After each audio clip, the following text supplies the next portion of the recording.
curiosity to justice.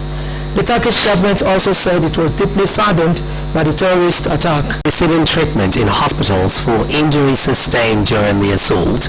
The victims suffered varying degrees of injuries, including gunshot wounds following the deadly attack, which also affected the neighboring Nuku community.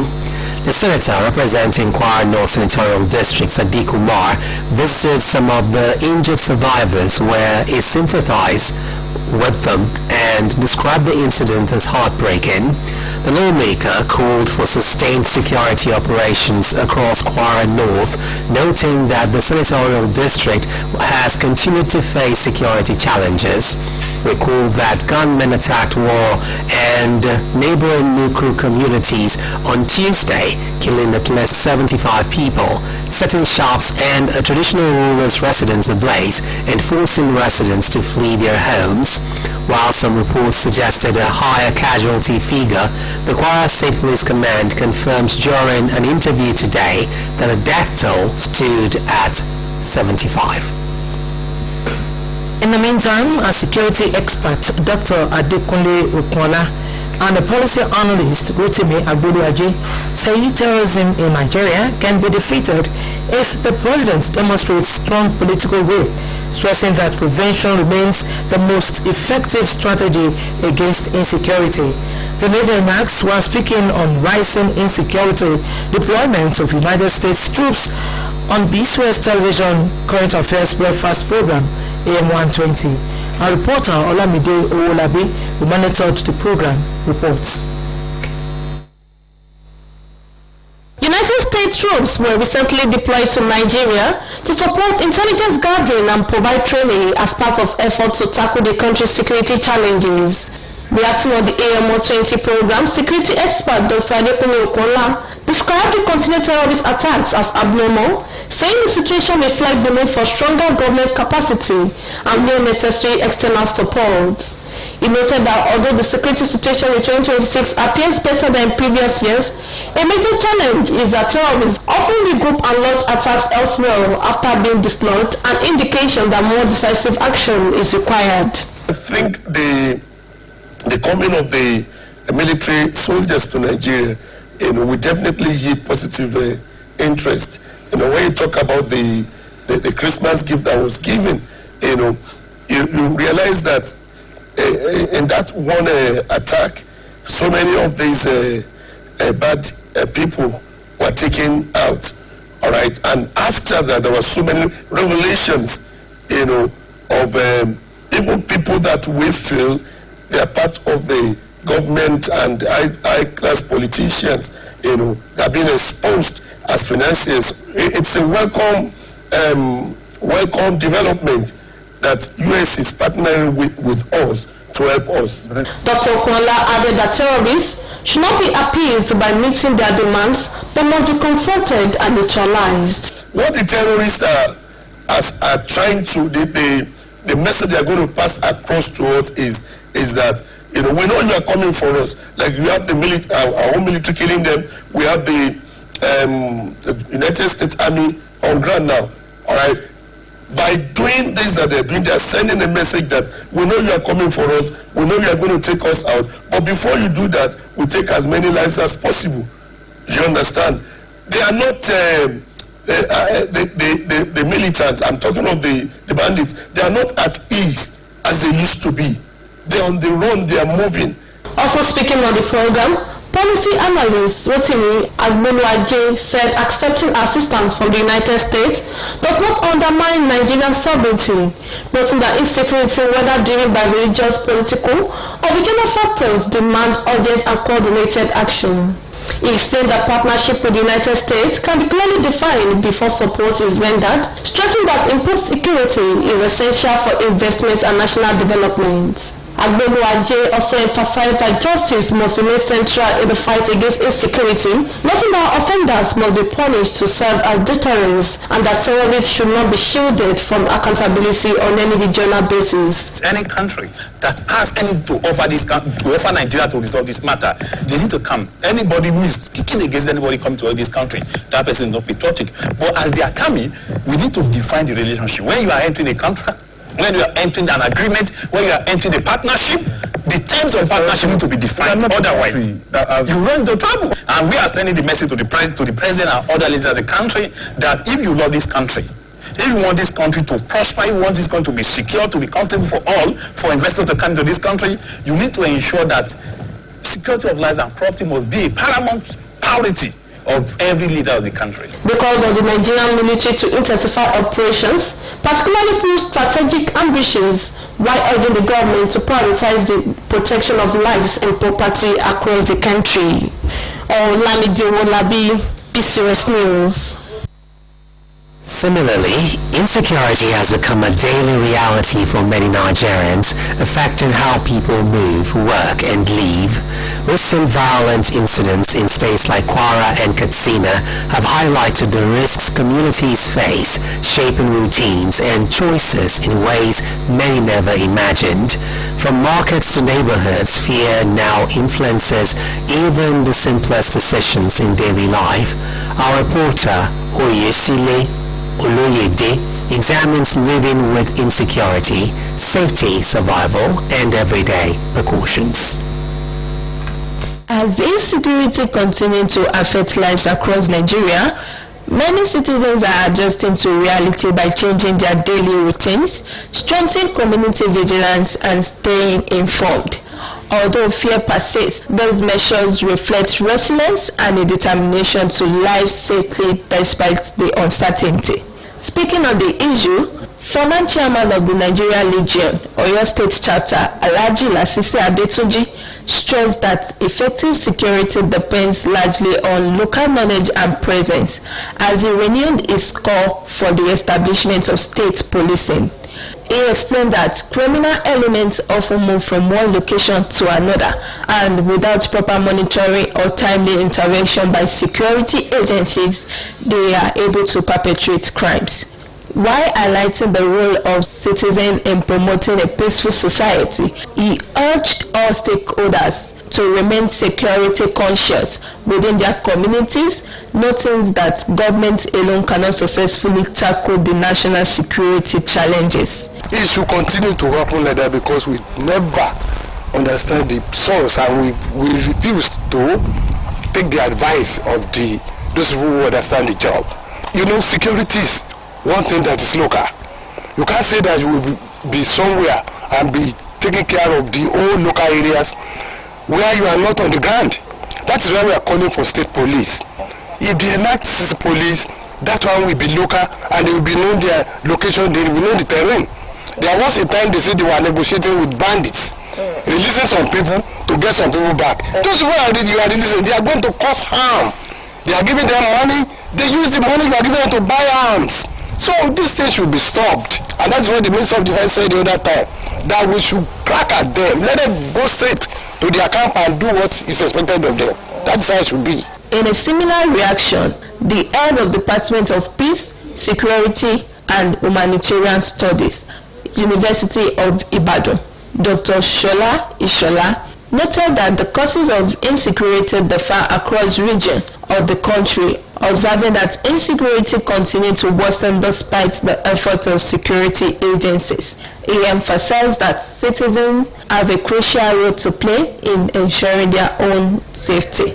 Many citizens see the government as the only entity that could ensure their security, but that is not the case. The case is that the first line of our security is ourselves, in our communities, in our households, in our villages, in every area that we live in. We should join hands together to ensure our security, to expose those who are causing insecurity in our communities. That is the first line of action.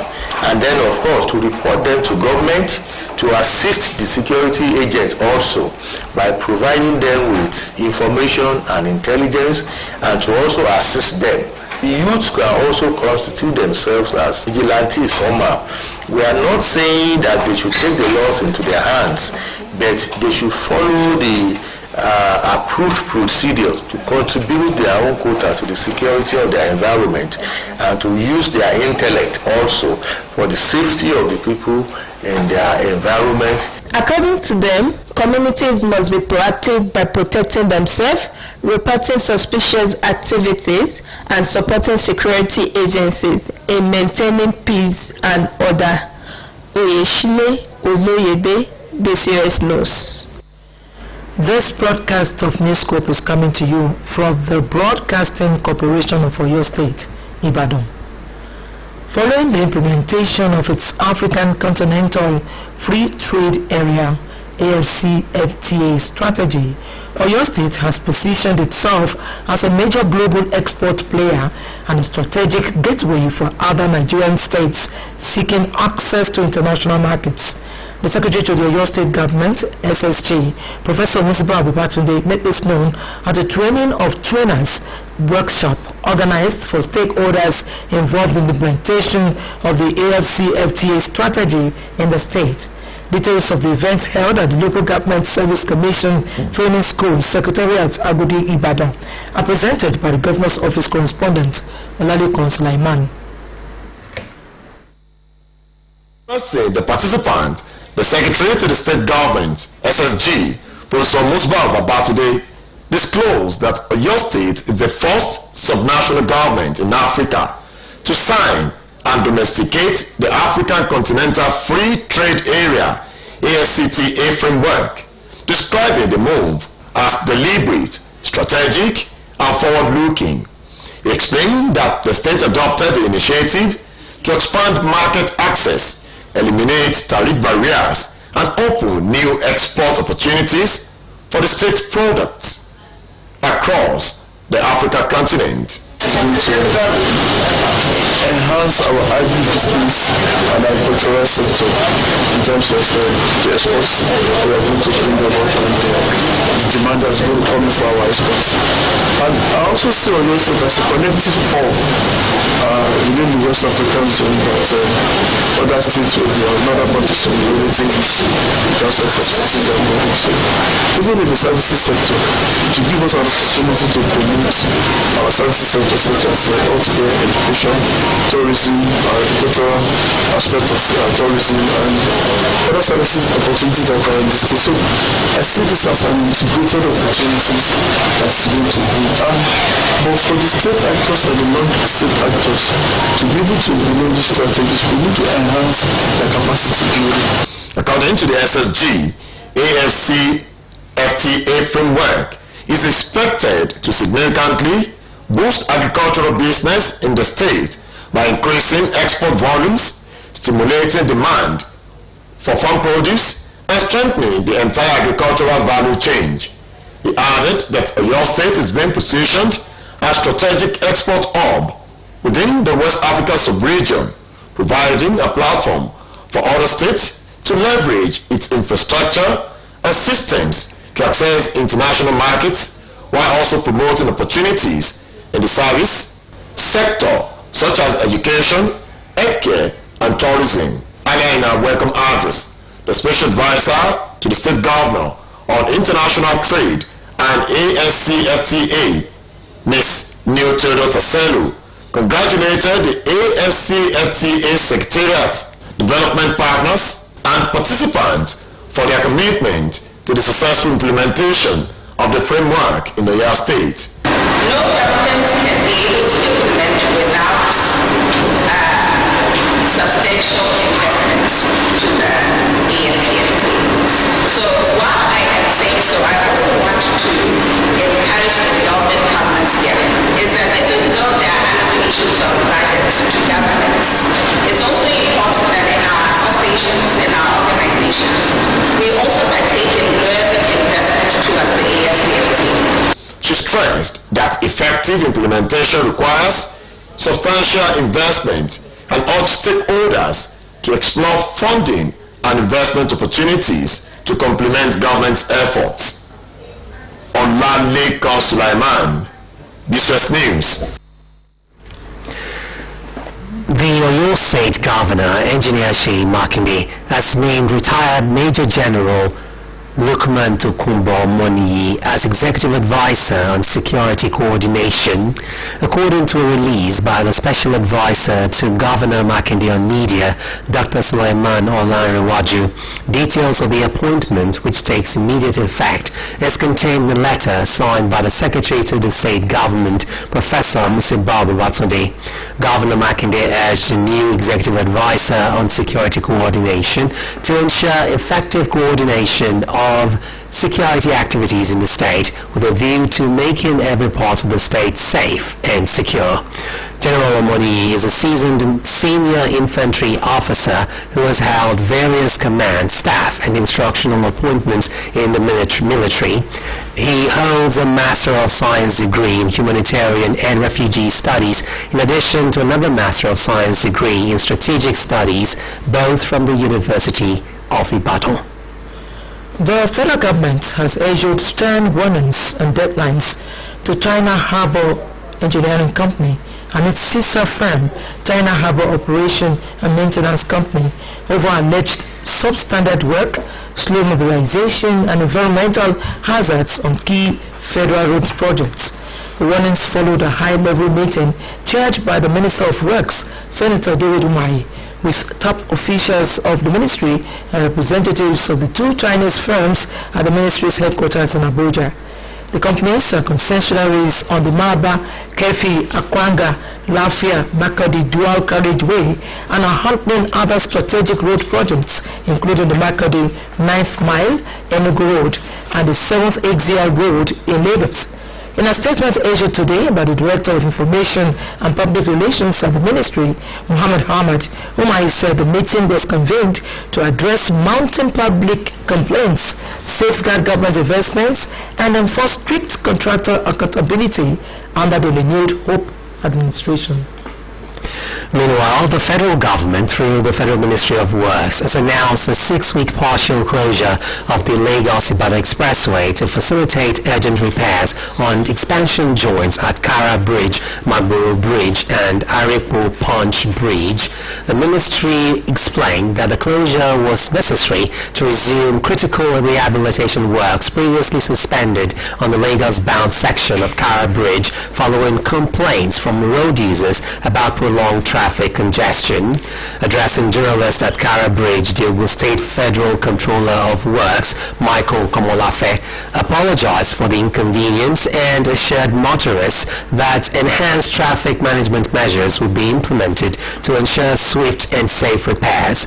Meanwhile, the Lagos State Sector Commander of the Federal Road Safety Corps, FRSC, Kehinde Hamzat, urged motorists to exercise patience and adhere to traffic regulations during the construction period. He urged motorists to adhere strictly to traffic rules, noting that violators would face sanctions. Hamzat emphasized that the repairs were essential to address failing expansion joints, which had created hazardous ditches and contributed to accidents, particularly on Kara Bridge. The House of Representatives Public Accounts Committee, PAC, has summoned the chairman of the 6 area councils of the Federal Capital Territory over alleged financial breaches running into over 100 billion naira following an indictment by the Auditor General for the FCT. The affected councils are Abuja Municipal Area Council, Buhari, Gwagwalada, Koje, Abaji, and Kwali. The audit report for the year ended December 31, 2021, submitted to the committee, revealed widespread cases of unlimited taxes and value-added tax deductions, failure to update fixed assets registers, and expenditures yet to be properly accounted for across the 6 councils. This was contained in a statement issued today by the PAC Media Unit. The Auditor General also faulted the councils for failure to properly maintain and update their fixed asset registers. The Independent National Electoral Commission, INEC, has announced plans to conduct a mock accreditation and results upload exercise ahead of the February 21, 2026 Federal Capital Territory Area Council elections. In a statement signed by INEC's Resident Electoral Commissioner for the FCT, the electoral umpire said the mock exercise will take place on Saturday, February 7, 2026 in 289 selected polling units between 8:30 a.m. and 2:30 p.m. According to the Commission, the exercise is aimed at ensuring a hitch-free area council election by testing accreditation procedures and the results upload process. The Commission said the list of designated polling units for the mock exercise is available on its official website.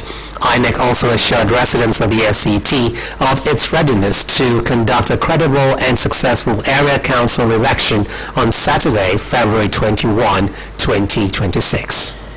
On the foreign scene, an apparent suicide attack at the Shia Mosque in Islamabad has killed at least 31 people and wounded dozens more. It is one of the worst such incidents to hit the Pakistani capital. Foreign desk editor Folashade Akintola compiled the story and more as presented by Bimbo Akabi. The powerful explosion occurred at Khadija II Kubra Mosque in southeastern Islamabad's Talai Kalam area during Friday prayers. A senior police official told the press that the explosion appeared to be a suicide attack, but the conclusive cause is yet to be determined. A security source said that the attacker detonated himself after being stopped at the gate of the mosque. In a statement, Islamabad administration said 169 people were transferred to hospital after rescue teams reached the site of the explosion. Footage shared on social media showed loaded bodies laying on the floor of the mosque, surrounded by broken glass and debris. A senior Russian military official has been hospitalized after being shot several times in Moscow, according to state media, quoting Russian officials. An unknown assailant carried out a gun attack on Lieutenant General Vladimir Alexeyev, Deputy Chief of Russian Military Intelligence, in a residential building. Svetlana Petrenko, spokesperson for the Russian Investigative Committee, RCR, said on Friday. Alexeyev is Deputy Chief of the Main Directorate of the General Staff at the Ministry of Defense. Petrenko told reporters that a criminal investigation has been opened for attempted murder and illegal trafficking in firearms regarding the incident, according to the Interfax news agency. Shooting attack took place in a building at Volokolamsk Highway in Moscow, and the suspect fled the scene. Russian Foreign Minister Sergei Lavrov accused Kiev without providing any evidence of being behind the assassination attempt, claiming that it was designed to sabotage the pistols on the war in Ukraine. There has been no comment from Ukraine on the shooting. 2 Palestinians have been killed by Israeli forces in the northern Gaza Strip, emergency services said, with multiple attacks reported across the coastal enclave as Israel presses its genocidal war despite the ceasefire it has violated daily since October 10. The bodies of those killed in the sites of Jabaila and Beit Lahia were transported on Friday to Al-Shifa Medical Complex in Gaza City. In southern Gaza's Yan Khunis, Israel struck a Palestinian home, with the military claiming the attack was in response to its soldiers being shot near the so-called Yellow Line, the demarcation line where the Israeli army entrenched under the first phase of the Gaza ceasefire, creating its own buffer zone. And elsewhere in the central enclave, several Israeli tanks and engineering vehicles advanced east of Deir al-Bahar, bulldozing and conducting clearing operations in the area. Bimbo Akabi, BCUS News. To end this edition of Newscope, here again are the top stories. The United Nations, the US, and Turkey have condemned the killings in Kwara. Following the implementation of its African Continental Free Trade Area strategy, Oyo State has positioned itself as a major global export player and strategic gateway for other Nigerian states seeking access to international markets. The federal government has issued stern warnings and deadlines to China Harbour Engineering Company and its sister firm China Harbour Operation and Maintenance Company over alleged substandard work, slow mobilization and environmental hazards on key federal road projects. And on the foreign scene, an apparent suicide attack at a Shiite mosque in Islamabad has killed at least 31 people and wounded dozens more. That's all from the Newscope desk for now. It was packaged by Mary Adedapo and delivered by Josephine Oluyole. Good evening. Enido Shekoni, thanks for listening, and don't forget to tune in for the Yoruba version at 8 p.m. Good evening.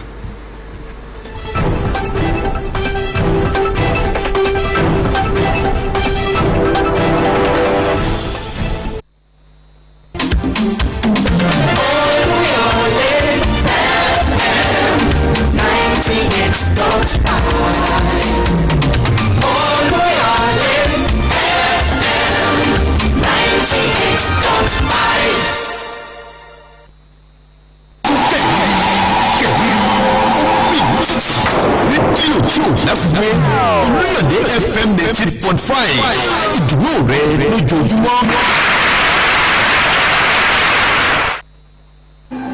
All across Nigeria, one truth prevails. Football is not just played on the pitch. Arguments fly, tensions shift like defenders on the pitch. And when the ball finally enters the net, that is the 12th player full attack mode. 11 players play on the pitch, but we, the fans, play from anywhere. With Betano, fans don't just watch the match, we influence the game. Register now and join the 12th player. Betano, not for persons under the age of 18. Bet responsibly.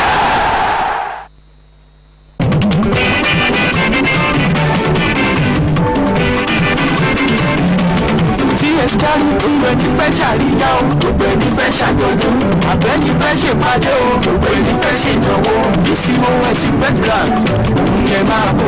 BCOS event grand, òun ló kájọ ẹ̀. Fọ́tò tó ayẹyẹ, èyí tẹ́yìn bá fẹ́ ṣe. BCOS event grand, òun yẹn máa bọ̀ o. Bóyá wá pé mi débẹ̀ yóò, ilé akéde. Bóyá wá pé mi débẹ̀ yóò, BCOS event grand. BCOS event grand débi tílẹ̀ ti dẹ́jú àyè ìdọ́kọ̀ síbẹ̀ ìyẹn pọ̀ jaburata. BCOS event grand ìyẹn nílé akéde oríta Báṣọ̀run nílùú Ìbàdàn. BCOS event grand ìyẹn máa bọ̀ o. Ohun tá à ń sọ ni pé fọ́nírúurú ayẹyẹ tẹ́yìn bá fẹ́ ṣe ó ti wù kó fẹjú tó. BCOS event grand òun ló kájú ẹ̀ òun ló káàtó. ṣókùn àgbà lẹ́yìn fẹ́ ṣe ni tàbí ìgbéyàwó tàbí birthday tàbí open year crusade. ó sì jẹ́ book launch ní tiyín ni ẹ máa bọ̀. ẹ̀yin sá ti kàn sí wa ní yàrá kẹrin commercial department BCOS ilé akéde tàbí kẹ́ ẹ pè sórí BCOS customer care line tololong 0915-870-3300. BCOS event grant ilé àríyá fáwọn tó mọ bó ṣe ń lọ.